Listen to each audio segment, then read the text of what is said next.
मित्रों, स्वागत है आप सभी का जेके स्टडी स्मार्ट यूट्यूब चैनल में। तो गाइस, इस वीडियो में हम आरपीएफ कांस्टेबल का एग्ज़ाम देने वाले बच्चों के लिए कुछ इंपॉर्टेंट क्वेश्चन लेकर आए हैं जो पिछले जो 2-3 दिन में एग्ज़ाम हुए हैं उनके ऊपर आधारित मैथ्स के क्वेश्चन रहेंगे।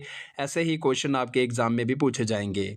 तो गाइस, पहला क्वेश्चन देखते हैं। पहला क्वेश्चन बोला गया है, A can do a piece of work in 9 days and B can also do it 9 days. कि ए किसी कार्य को 9 दिनों में करता है, बी उसी कार्य को भी 9 दिनों में कर सकता है। With the help of C they do it in 3 days.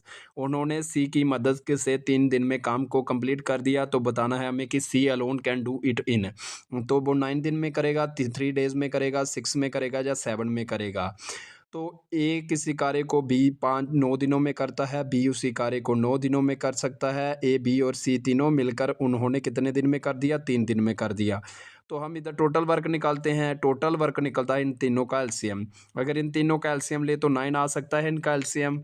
Least common multiple उसमें हमने देख लिया, इसमें एलसीएम इनका आ गया 9। अगर हमारा एलसीएम 9 आ रहा है तो इसकी पहले की एफिशिएंसी निकलेगी। एफिशिएंसी होती है एक दिन कार्य करने की क्षमता। तो total work divide bye days आएंगे तो एक दिन का कार्य निकलेगा। तो 9 काम वो 9 दिनों में करता तो एक एफिशिएंसी आएगी, अगले की भी एक आएगी, इसकी कितनी आएगी? तो 3 आ जाएगी। तो हमें बताना है कि सी कितने दिनों में करेगा। सी का वर्क निकालने के लिए total work divide by efficiency of C की एफिशिएंसी से डिवाइड करना पड़ेगा। टोटल वर्क हमारा 9 है, एफिशिएंसी ऑफ सी की कितनी है? तो ए बी सी इन तीनों की एफिशिएंसी से ए और बी की निकाल दें। तो इनकी एफिशिएंसी 3 में से 2 निकाला तो आ गया 1। तो 9/1 यानी कि वो 9 दिनों में काम को पूरा करेगा। गाइज, पहले क्वेश्चन का आंसर हमारा 9 डेज आ गया है। तो दोस्तों, अगला क्वेश्चन हमारा ऐसी ए भी इसी एग्जाम में पूछा गया है। प्रकाश बाय से a bicycle in 450 rupees due to some reason the he sell it in 350 rupees, find his loss percent. तो बताया गया है कि जो प्रकाश है उसने किसी बाईसाइकिल को खरीदा 450 में, यानी कि उसका कास्ट प्राइस 450 आ गया। उसने किसी कारणवश उसे बेच दिया 350 में। हमें बताना है उसको कितना लॉस प्रतिशत हुआ। तो रुपीस में उसे कितना लॉस हुआ? 100 का। हुआ कितने पे? 450 पे, क्योंकि हमेशा लॉस जो होता है वो मतलब क्रय मूल्य पर ही होता है। कास्ट प्राइस होता है क्रय मूल्य और सेलिंग प्राइस होता है विक्रय मूल्य। तो इनको 100 का लॉस हुआ 450 पे। इंटू परसेंट निकालने के लिए 100 करेंगे। इधर से 0 चला गया, जे 9 5 जा आ गया हमारा 45, 5 2 जा आ गया 10। तो 2 इंटू 100 200/9। तो इसका आंसर क्या आना था? 200/9। तो इसका आंसर इसमें ऑप्शन में गलत है, इसमें कोई भी ऑप्शन नहीं है। इसका आना था 22 सही 2/9%। इसका आंसर जे आना था। तो गाइज, इसका आंसर हमने ऑप्शन गलत लगा दिए हैं, इसलिए इसका आंसर इसमें से कोई भी नहीं है। तो ऐसे ही क्वेश्चन और इसके प्रॉफिट और लॉस के एग्जाम पर पूछे जा रहे हैं। इन्हीं पर क्वेश्चनों पर जे आधारित क्वेश्चन है, जे क्वेश्चन पेपर में नहीं है, पर उन्हीं के आधारित पर जे क्वेश्चन। तो दोस्तों, अगला क्वेश्चन है, if the length of rectangle and breadth of rectangles is 5 centimetre and 12 centimetre respectively, then the area क्या होगा? तो आपको याद रखना है कि लेंथ यानी कि रेक्टेंगल की लंबाई बताई गई है और उसकी चौड़ाई बताई गई है। तो एरिया ऑफ रेक्टेंगल यानी कि रेक्टेंगल का क्षेत्रफल कितना होता है? तो वो होता है लेंथ इंटू ब्रेथ, यानी कि लंबाई जरबे चौड़ाई। तो लंबाई 5 है और चौड़ाई भी 12 है, तो इससे 12 पंजे 60 हो जाएगा। 60 सेंटीमीटर स्क्वायर, क्योंकि इसके साथ सेंटीमीटर, इसके साथ भी सेंटीमीटर, 60 सेंटीमीटर इसका आंसर रहेगा। तो गाइज, ऐसे ही क्वेश्चन आपके आरपीएफ कांस्टेबल के एग्जाम में पूछे जा रहे हैं। आप इस वीडियो को जरूर जरूर इसमें बताया गया है कि Prakash cover 348 metre of distance in 116 second and cover the second lap of same distance in 58 second. तो बताया गया है कि कोई प्रकाश जो एक है वो 348 मीटर की दूरी 116 सेकंड में पूरी करता है, और दूसरी दूरी भी सेम ही दूरी वो 58 सेकंड में करता है। तो हमें बताना है कि उसकी एवरेज स्पीड यानी कि औसत उसकी गति क्या है। तो इसको निकालने के लिए हमें क्या निकालना पड़ेगा? पहली की स्पीड निकालनी पड़ेगी और दूसरे की स्पीड निकालनी पड़ेगी। स्पीड किसके बराबर होती है? स्पीड होती है डिस्टेंस अपॉन टाइम, यानी कि गति होती है दूरी डिवाइड बाय समय। दूरी डिवाइड बाय समय आएगा। तो इसमें दूरी अगर पहले की देखें तो 348 अपान अगर 116 इसका टाइम देखें तो गैस जी आता है हमारा 3। कितना आता है? 3। इसका 3 आ जाएगा, इसकी पहले की 3 निकल जाएगी। इसी तरह सेम डिस्टेंस किया उसने 58 में, तो यानी कि 348 डिवाइड बाय 58। तो जो करें तो गैस जी 6 से हमारा चला जाता है। किससे चला जाता है? जे 6 से चला जाता है। दो स्पीड निकल गई, 3 और 6। तो गाइस ये आपको पता है कि 2 स्पीड आ चुकी हैं, 3 और 6।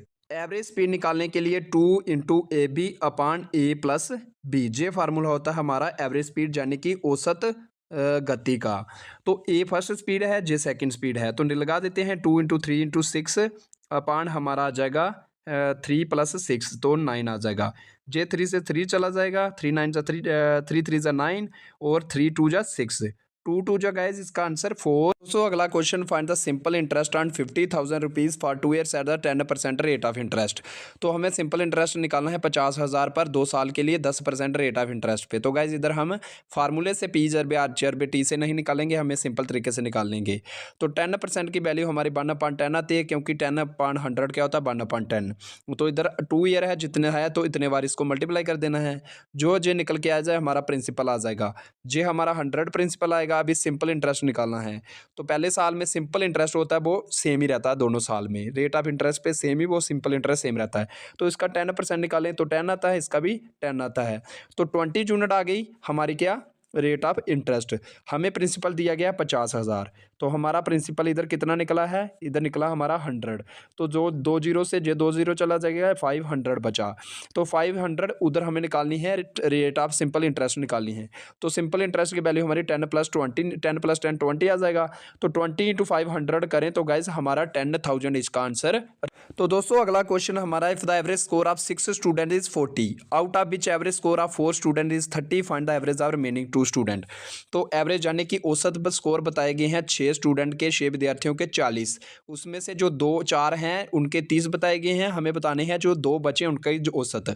एवरेज किसकी औसत का होता है? सम अपान टोटल नंबर ऑफ टर्म्स। तो सम ऑफ टर्म्स, इधर से अगर हम सम निकालें तो सम आता है average into total, average into total आ जाएगा। तो इधर 6 स्टूडेंट का सम हमारा आ जाएगा 40 इंटू 6, तो 40 इंटू 6 हमारा 240 आता है। उसमें से जो 4 का है उनका 30 है, तो 4 इंटू 30 एस 4 आ जाएगा हमारा 120। तो जे सम निकल के हमारा 120 बचा। जे 120 किन का है? रिमेनिंग 2 स्टूडेंट का है, क्योंकि 4 का तो ये है। तो अभी इनकी एवरेज निकालें, सम निकल चुका है 120, तो नंबर ऑफ टर्म्स हमारी 2 हैं, तो 120/2 हमारा 60 गाइज इसका आंसर। तो दोस्तों अगला क्वेश्चन एक और आ चुका है, if one tap can fill a tank in 9 hours and second tap can empty it in 18 hours, if both the taps are open then the tank can be filled in how many hours. तो बोला गया है कि 9 मतलब कि एक जो नलका है, एक नल है, वो 9 घंटे में किसी टैंक को भर सकता है, दूसरा नल उसे 18 घंटे में खाली कर सकता है। तो हमें बताना है जब दोनों ओपन है तो वो कितने घंटे में पानी भर जाएगा। तो हमें निकालना है 1 टैप यानी कि T1 कितना आ गया 9, T2 हमारा गैस आता है हमारा 18। तो 18 इधर से अगर हम टोटल निकालें, टोटल वर्क यानी कि टोटल उसको कितना काम करना है उन दोनों टैप को, तो जे 18 इनका एलसीएम आ जाता है, इसकी 2 आ जाएगी, इसकी हमारी आ जाएगी 1। तो जे माइनस कर रहा है क्योंकि जे खाली कर रहा है, जे तो भर रहा है, ये पॉजिटिव में आएगा। तो हमें इधर निकालना है कि कितने घंटे में, टोटल हो गया 18। तो हमें निकाले हैं इनको, नीचे आता है एफिशिएंसी, तो इधर 2 माइनस 1 आ जाएगा, तो 1 आ जाएगा, 18/1 इसका आंसर आएगा। तो यानी कि 18 घंटे में वो टैंक पूरा। तो दोस्तों अगला अर्थमेटिक का क्वेश्चन है कि प्रोडक्ट ऑफ 2 नंबर दिया है और एलसीएम दे दिया, हमें एचसीएफ निकालना है। तो इसमें एलसीएम और एचसीएफ का हमारा प्रोडक्ट n1 इंटू n2 यानी कि नंबर ऑफ प्रोडक्ट के बराबर, नंबर ऑफ टर्म्स के प्रोडक्ट के बराबर आ जाता है। तो जी अगर 1500 है तो इधर एलसीएम अगर इधर से मल्टीप्लाई होगा इधर डिवाइड हो जाएगा, एलसीएम हमारा 150 है, वो एचसीएफ के बराबर आएगा। तो गाइज इसका आंसर आपको पता है कि कितना 10। वेरी वेरी इंपॉर्टेंट क्वेश्चन हमारा है रूट सिंप्लीफिकेशन का, एक रूट वाला क्वेश्चन स्क्वायर रूट वाला आ गया है। तो जो आ गया 15 इंटू, अगर इधर हम 15 जरबे मल्टीप्लाई, उसके बाद पहले तो डिवाइड आ जाता है, तो 163/5 आ जाएगा, -89 हमारा आ जाएगा। तो जे 5 3 ज़ा 15, अगर इधर से करें हम 16 3 ज़ा 40, 480 और 3 3 ज़ा 9, तो आ जाएगा 489 -89। तो 489 में से 89 चला गया तो 400, तो 400 आपको पता है कि किसका रूट है गाइज। तो दोस्तों अगला हमारा क्वेश्चन है, find the average of first 100 even numbers. तो जो पहले इवन नंबर्स हैं 100, उनकी हमें औसत निकालनी है। तो औसत का क्या फार्मूला होता है? n इंटू n प्लस अपान n, क्योंकि जो sum of term average sum of first even number होगा तो टोटल आगे n, तो n से यानी कि n+1, n हमारा 100 है तो 100 + 1 दोस्तों हमारा 10th क्वेश्चन तो छूट चुका है। आज की वीडियो में 12 कर लेते हैं। लास्ट वाला क्वेश्चन अगली वीडियो में उसको कवर करेंगे। एक स्कूल है, उसमें लड़कों और लड़कियों की रेशो दी गई है नंबर ऑफ में, यानी कि रेशो कितने कितने लड़के हैं कितनी गर्ल्स हैं। तो 2400 अगर टोटल हैं तो then how many boys are in the school. तो 2400 हमारे टोटल तो गाइज नंबर में है, रेशियो में कितने आएंगे 7 + 5 हमारा कितना आता है 12। तो हमें नंबर ऑफ बॉयज़ निकालने हैं, तो इसकी रेशियो में मल्टीप्लाई कर दो 7 है, क्योंकि 7 में रेशियो बॉयज़ है तो 200 7 × 200 14। आज की वीडियो में इतना ही।